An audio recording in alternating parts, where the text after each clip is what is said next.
So our second nominee is Sherri Rushman, nominated by Vicky Suter, Angie O'Dowd, and Suzanne Weiner. Sherri Rushman is one of the first certified peer support specialists in Michigan. This allowed Sherri to help others with mental health issues find their voice, have good hope, and know their rights.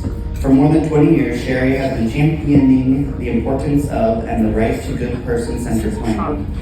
She first began this by fighting for her own rights to have who she wanted at her planning meeting and what goals were important to her. She was a force and didn't back down. She continues to share that passion in her various trainings and with anyone who will listen. Sherri is a true hope giver, hope receiver, and hope master. She has been a training specialist at Oakland Community Health Network since 2003. In this role, she provides numerous inspirational trainings that empower individuals to live their best life. These presentations range from topics that include Be Your Own Advocate, Catching Hope, Crisis Planning with RAP, Dare to Dream, Defeating Loneliness, Finding Your Voice, LEAP, Mental Health First Aid, Power of Positive Thinking, Peers Helping Individuals with Self-Determination Arrangements, Worry Less with RAP, and Self-Stigma, just to name a few.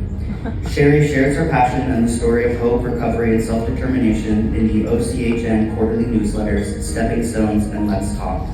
She also teaches public speaking classes to help OCHN staff and individuals receiving services to tell their story, improve their public speaking skills, give them confidence, and have their voice heard and become hope givers themselves. Sherri has dedicated her life to supporting people with disabilities and their families. She published a book, Catching Hope, in 2023 that synthesizes her Catching Hope principles with her research and experiences. Sherri often provides keynote addresses on Catching Hope. When Sherri speaks, she talks about hope being as essential to life as the air we breathe. Without hope, there are no dreams. Without dreams, there are no happy prospects that our lives will change. Sherri talks about hope givers, hope receivers, and hope stealers.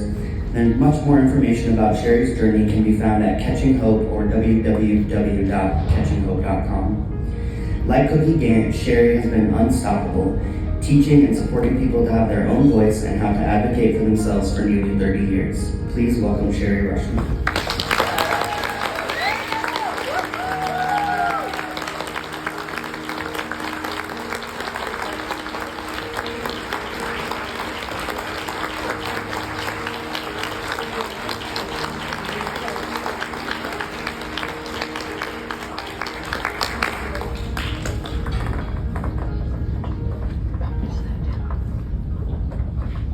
I want to thank everybody who made this award possible. I've been very excited. I looked up Cookie Gann, and she was a force, and I'm honored to get the award named after her. I was known for my signature presentation, Catching Hope, Hope Givers, Hope Receivers, and Hope Stealers. And the way I was able to get the name of that, which later became the same title of my book, was I asked my Lord and Savior, Jesus Christ, for an original idea to go with my recovery story. Everybody has a recovery story. I wanted something different. So I started typing, and all of a sudden I thought, wow, it took a lot of hope givers to get me where I'm at today.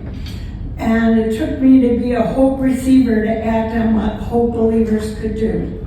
And to recover from mental illness at all, I needed to ignore hope stealers. I fired a few in my day. Just to give you a definition of what a hope giver is, they give hope.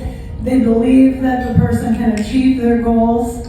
They don't worry about giving false hope. They forge ahead and give hope to the people that they work with. Hope givers can be found anywhere in the community. I have a lot at restaurants, and then when I went swimming, I met some. So you can find hope givers everywhere, and they're always very happy to help you, especially if you do what they say. And now a hope receiver, a lot of times I would go to hospitals and talk to people in day programs about being hope receivers, and that all they had to do was make a decision to accept hope that day. So my quote is, be a hope receiver today to be a hope giver tomorrow. So I want to thank you for all the hard work you do. I was a rights trainer for a while, And I know the job of the rights employee is very hard work sometimes. So I just want to appreciate you and encourage you to be hope givers.